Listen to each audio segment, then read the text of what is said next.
Welcome to today's video. I am gonna do a live in a little bit, and then I am gonna go to bed, so it's gonna be a little live, but I thought I would do a video and sit down and tell you what's been going on. The past 2 years, or almost 3 years, I have been getting really sick. So I went to a doctor, and I was informed that I had IBS. But some of the medicines they were going to put me on, I'm allergic to a lot of the ingredients. So we had to be extremely careful. My IBS was getting so bad, and we're going to go back in the time machine to 2022, right when the pandemic is starting and everybody's on lockdown. I started having issues like really sick all the time, so sick, we didn't know what was going on. So during the pandemic time, I was extremely sick. I didn't get COVID at that time. I got COVID last year, but, yeah. So then I turn around and I go ahead and I start getting sicker. So my doctor goes, just until we can rule everything out, I'm going to put you on a gluten-free diet. We tried the gluten-free diet, and she didn't really think I had celiac disease because there were times where I could eat gluten and I'd be perfectly fine. So then we turn around and we go to another doctor, and they're like, okay, we can rule out gallbladder, we can rule out all this stuff. We can rule all that out.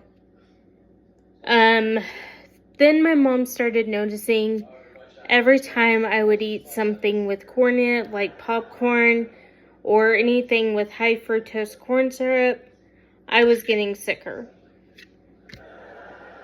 I was getting to the point where we have to check every label, which I do, because you don't know what's in what unless you check, and you don't want to put certain things in your body. So at that point in time, I end up getting sicker and sicker, and I'm constantly going to the doctor, missing work, and I have my job. Thankfully, they've changed my schedule around. I'm still full-time, but I'm off Sunday and Mondays now. So one day I was in my doctor's office. They're doing a whole bunch of tests, and he says, I want to, you write down everything you eat. So I started writing down everything I ate, and he noticed, like, when I would eat popcorn or when I would eat something that had corn in it, I would get sick. So fast forward to a couple months ago, my mom starts realizing, you are getting sick every time you're eating anything with corn. So we cut corn out. I don't eat popcorn. I don't eat anything with high fructose corn syrup or anything like that, and I'm still taking my digestive enzymes.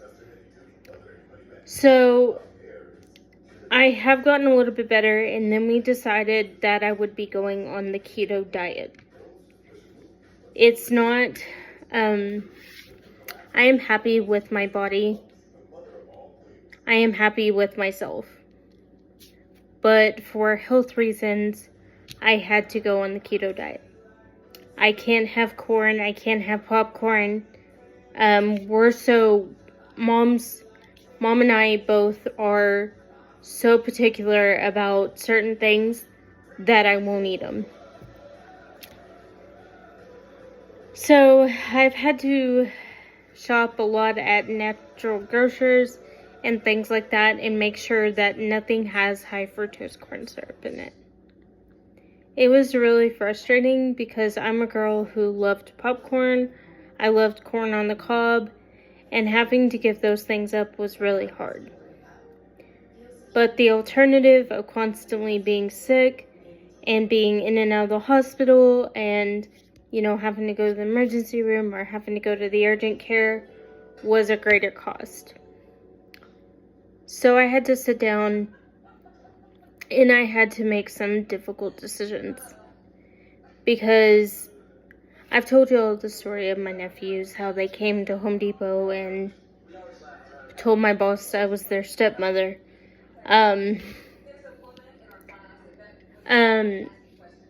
My nephew was making the assumption that I was pregnant because at that time when I worked at Home Depot, I was going through a lot of changes. I was having to be on the gluten-free diet, but everything that is gluten-free is pretty much nasty.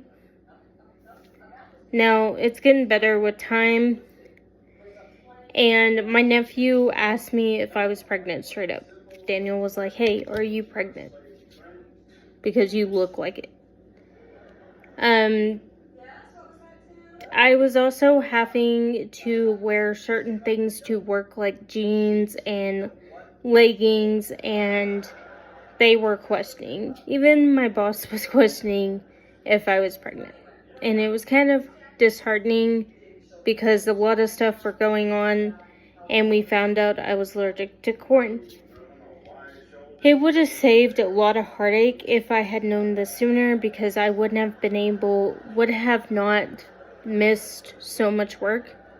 I do have a job. They changed my schedule. They're working with me. I'm going to school. Everything is slowly coming together. Now, another thing I want to address on here, and people have asked why there was no video one week. I was sitting in my blue vintage nightgown, and the video is like where I'm almost in tears. And I told y'all when I was ready to talk about it, I would.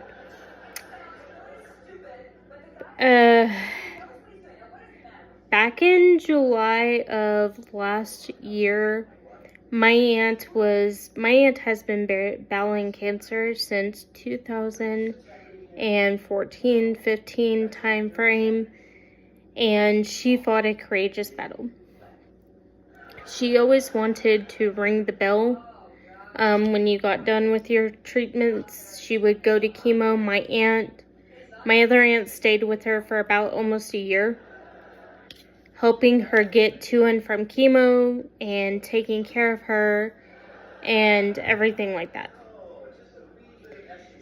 Well, during this time frame, my aunt was getting sicker and she was declining, and we had to make several trips to Oklahoma.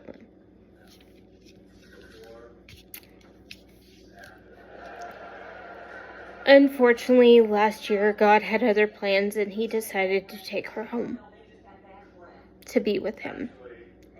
And during this year has been the hardest for my family. But I thank everybody for your concern. And I was grieving, and a lot of things were going on with James's family, my ex. And I was just dealing with a lot all at once.